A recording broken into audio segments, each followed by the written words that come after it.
go. I'm ready. That's exciting.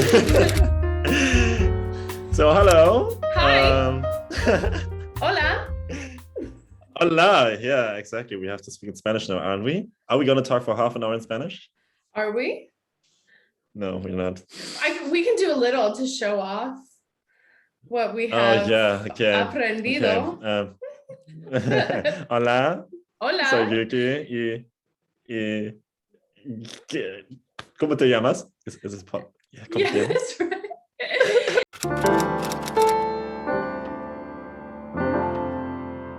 Hola, soy Caroline. Hola. Or Carolyn, but Caroline en español. Okay.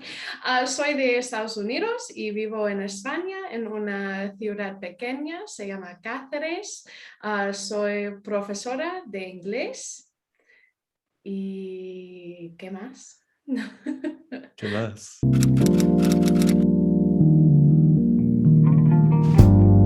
Okay, so I would say overall, I think it's a pretty good platform because I think it's overall pretty user-friendly and I like the lesson material in general. Sometimes I felt like in one lesson there was too much content or too little content, but in general, I think it was pretty good. For booking classes, I think it was fine. The one thing I always felt like I wish was different was I wish you could search by class topic, like search for only grammar classes or speaking classes. Oh, yeah. Something like that, because there's no option for that. So for me, for example, I felt like the reading classes were not really that helping me because I could have done this also like, somewhere else, but in Lingoda. Because like communication and grammar is like the most important with communication, of course, talking to people. And the other is that grammar, having taught by a teacher is significantly helping, for sure. Yeah. But more about the interface for the homework, I never did it. I tried it maybe 3 times. I just knocked out my headphones.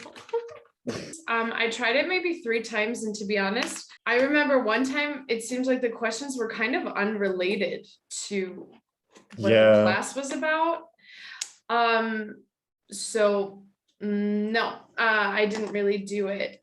Homework is not the homework on the platform, but like your own studying, preparation, and review.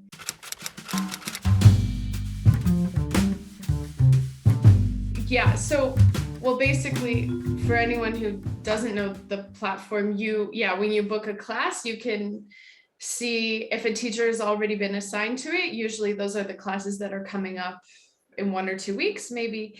And you can also see how many people are already in the class.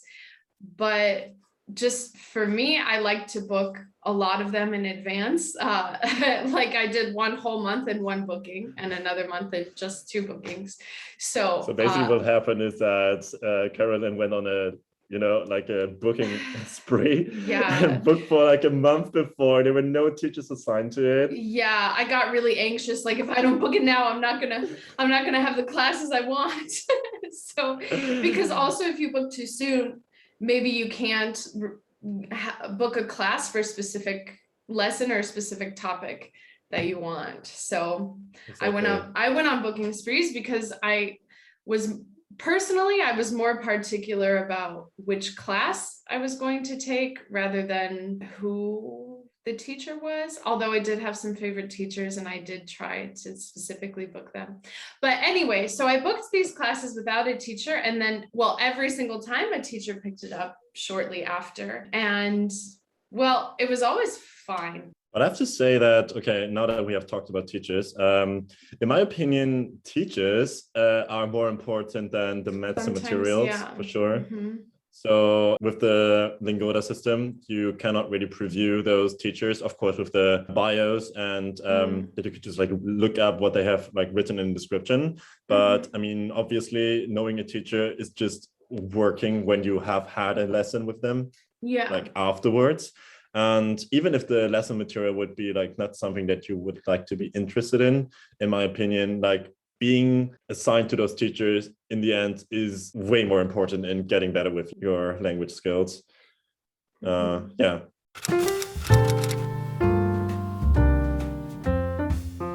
Personally, I feel like overall, I had a really, really good experience with most of them. I thought it was great to have teachers from different places and with different accents. I think it's wonderful. If you want to learn Spanish in general, this is a great way. And I did notice a lot of the lesson material seemed kind of like Spain centric, because there was a B1, I think it was a communication class or speaking class, and there was a lot of slang and like phrases for like groups of people. And I already knew these words because, well, I live in Spain and I've just heard them.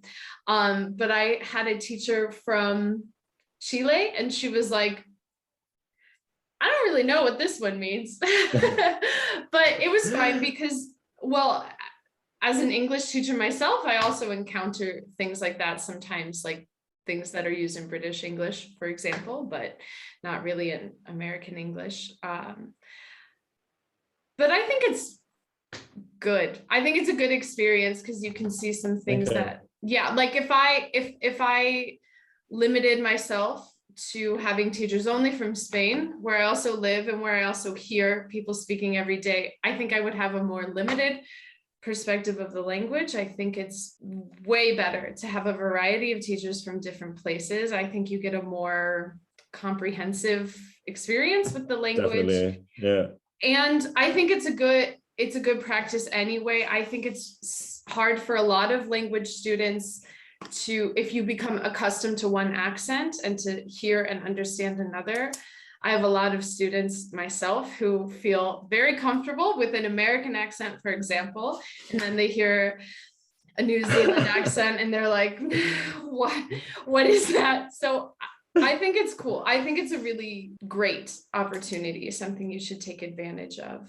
I would say I only had very few who I felt like, okay, that was just fine. And I only had one who I didn't like. And this is out of 45 classes. So overall, nice. I mean, and there were several teachers who I was like, I love them so much. I want to like hunt them down and contact them.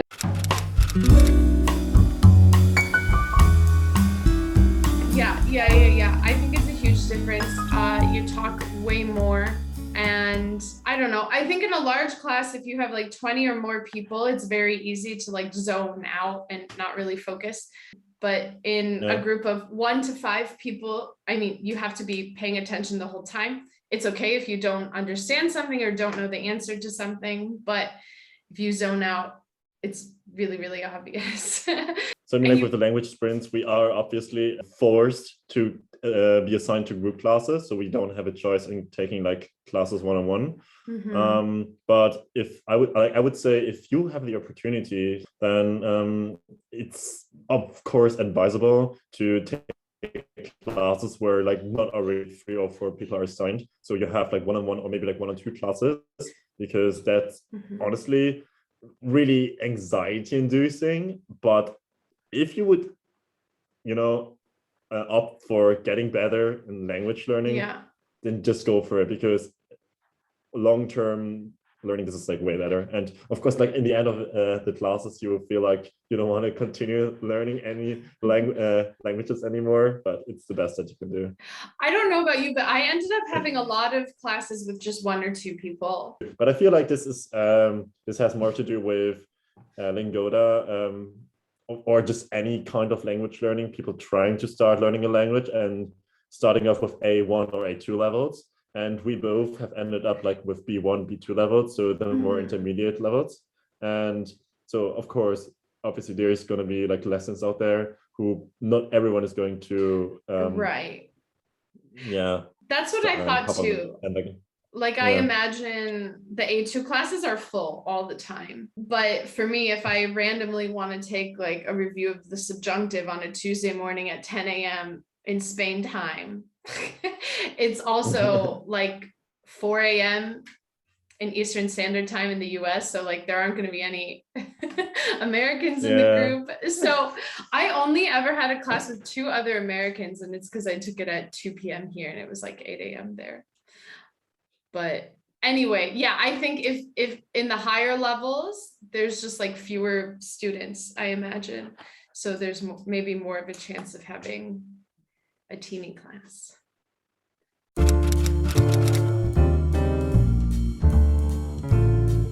So, of course, like Lingoda, the language sprint is something that's quite intense, and only people who don't have a life or who are too organizationally wise, I would end up saying that they can actually commit to this, to the sprints. So were there like any issues that you had with actually committing to it? Okay, for me personally, it was challenging. Luckily, I never had any problems with like Wi-Fi connection or technical problems. But okay, one piece of advice that I heard before I signed up, and when I was deciding between sprint versus super sprint, was from someone else who did the sprint. And she said, like, before you sign up, realize that if something happens and if you have to pay the full price, can you afford it? And that's why I picked the sprint, because I was like, okay, if I fuck up, can I say fuck up? Yeah, you can. Okay. Sure. Okay. So I thought, okay, if I fuck up, it's fine. This is an amount of money I can pay and I can afford. But the super sprint, I was more like, no, that's too much for me. So anyway, I was lucky enough that even though it was sometimes challenging, always challenging to fit it into my schedule most of the time, I was able to do it. And well, I just have 2 classes left now. I have like tomorrow and another day, but oh, you think you can as long do as it? those 2, I know that you're failing. No, as long as I get those 2, I've done it. I've had no technical problems. I had a backup on my phone and my tablet, and I never needed it, luckily. But I have had technical problems on other platforms that I've taught on, because I also teach English online, and sometimes it's just unavoidable. Would you think that you would have been able to when you were not, having a place to, get up every day, and if you would travel, if you would do other things? That's a good point. I think it was a little easier for me personally because I work online. This is my teaching background. So, I mean, I stay here all day. So it's just, it's easy for me. I don't have to leave anywhere to go to work. So maybe the time is more convenient for me, I guess. If I was traveling, I think it would be difficult. So it seems impossible. Oh no, you're breaking up a little. You did.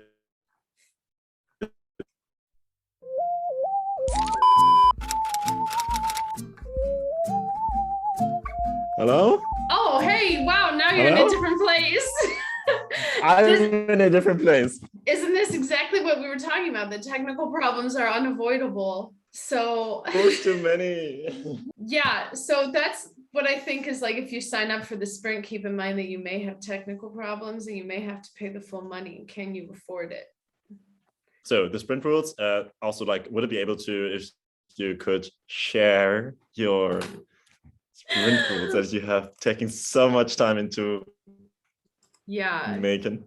Not only me and you is going to enjoy your hard work, but not a lot of them. Oh my God. Okay. Yeah. Well, I have to organize all the rules. I have to make sure I know them really, really thoroughly, because if not, I don't know. I just wanted to make sure, like, I would read through the rules and understand everything completely. So I also took like notes on them to solidify my understanding. So basically, I don't know, I just had some general information here, the dates, the payment, and then I specifically listed, as I read through, everything I have to do to remain qualified for the refund, and everything that could disqualify me for the refund. Anyone who's doing another sprint, check the rules because they might update them. But I would advise everyone here who is doing the language sprint to read the actual rule, but maybe just like a bite-sized file that Caroline produced might be also helping you in any way. So other things that you can do with language sprint is as well, like changing levels. You're not going to be punished for for changing it. Also, one thing that's like quite important for people who are traveling, especially for me, like people like me, is that you are not allowed to change the time zone. Well, you have to be really careful about all those little rules, because you can have perfect attendance, but just change your time zone and then, well, you don't get your money back. Like, you have to be really careful about those teeny tiny little rules, because like things about not changing the time zone. And some months, like I remember for August, it started August 2nd to the 31st. So if you booked a class on August 1st, disqualified. Or if it says like until September 28th and you book on the 29th, disqualified. So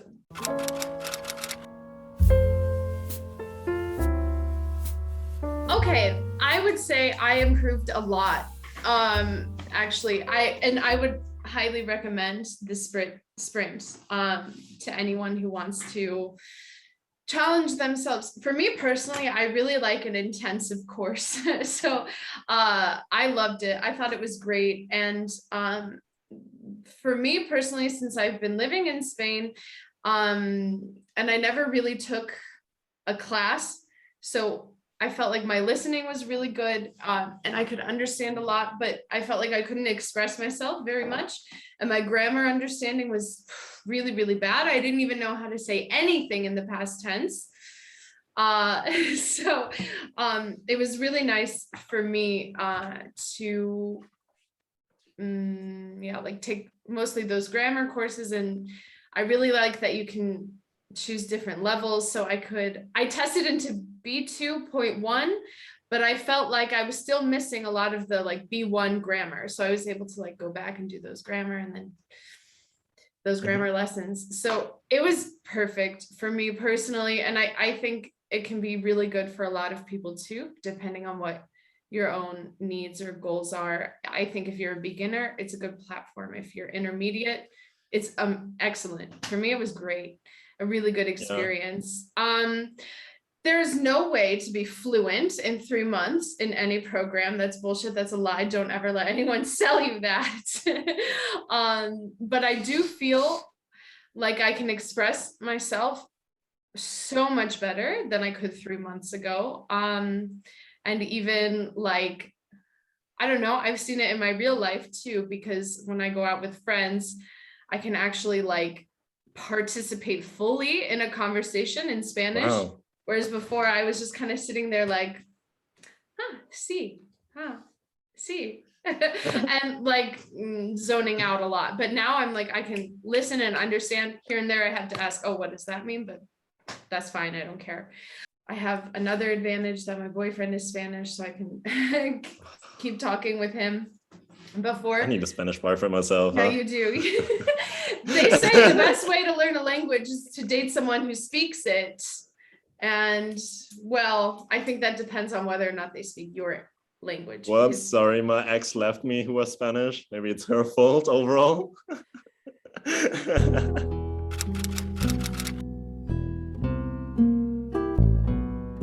I have ambiguous thoughts about recommending my sprints to everyone else, because so I have not ended up revisiting any classes. But if you have the time and the energy, then it's always great.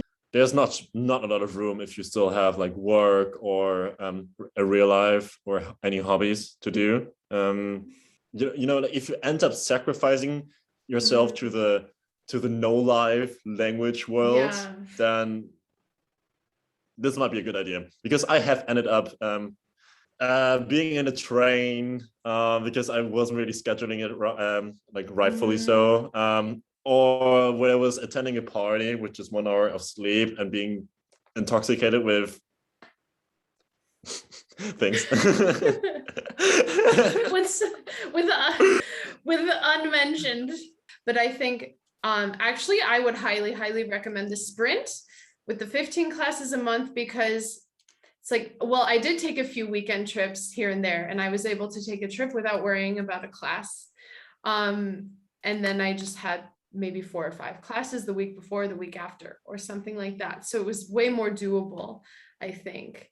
And I did have some extra time to practice, review, or like preview lessons watch some YouTube videos to supplement the subjunctive, for example. So I think maybe the sprint, even though you have fewer classes, I think maybe it's, well, depending on your own style, I think it could be more beneficial because maybe also you don't feel so burnt out by the end. Because I don't really feel burnt out, but I think if I did the super sprint, I would, because sometimes I did have a week where I had like 5 or 6 days of classes in a row. And by the end of that, I was like, finally, I have a day off. So I think it depends a lot on your own personal preferences, but I highly recommend the sprint, honestly. Okay, what I wanted to say is that I feel like if you're a hardworking person who was really well organized, I think the super sprint is a good thing to do. The only negative is that, in my opinion, I was not feeling that. I don't feel like I could let myself go. I don't feel like I could basically spend a night with my friends or plan beforehand for a trip, because back in my head it's always like, oh, but I have a language course that I have assigned myself a week ago.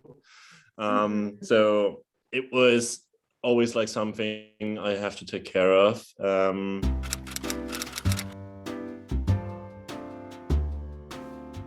Yeah, I think I would. Not a super sprint, but maybe a super sprint. I don't know if I didn't have much going on. But yeah, I think I would. I would do it again. Maybe not for Spanish because they don't have, I think B2 is the limit. If they had C1 classes, I would. Yeah, and maybe you're making friends on the way. Yeah. And also another thing that I really, really liked with the small group classes was that there were so many people who I would see again in another class, like unexpectedly, and have like several classes with them. And I really enjoyed seeing them again and like getting to know more about them. So that was pretty cool. And it's so cool to have the teachers. In my opinion, there were like some teachers out there that I like so much that I basically put myself out there to have courses with them that I wouldn't have had, because I always assigned myself to the morning. Between 10 to 20% of teachers out there in Lingoda aren't really helping you improve, because they have also very outdated or a very school-like teaching environment. And yeah, so those teachers you can just like shove away. But then in other words, yeah.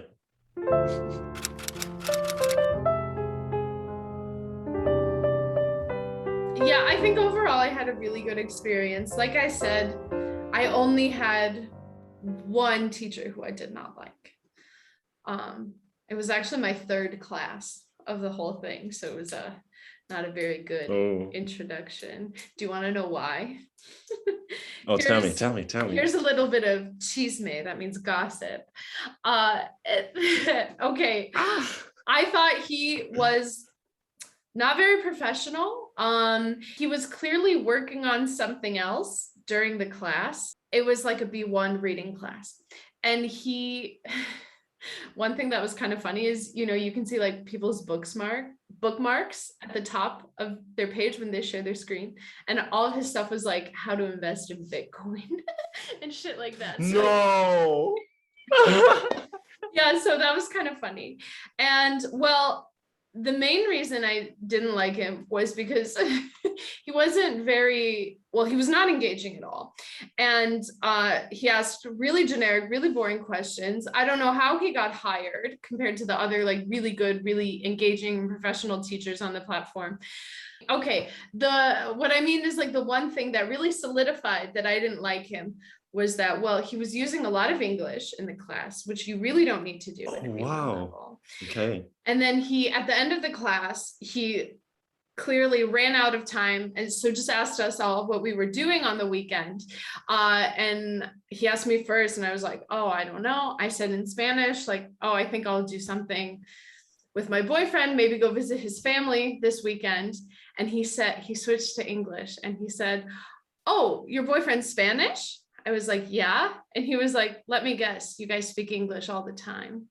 But I was like, are you serious? Like, I would never say that to a student. I think that's so discouraging. Like, oh, it's very obvious you don't practice this language in your free time. But I don't think that's a good portrait of all the Lingoda teachers, because I had some really, really wonderful ones. So yeah, that was the language sprint and the review overall. I hope you enjoyed. I hope you enjoyed it. Thank you for Carolyn being here. Yeah, thanks so much for having me.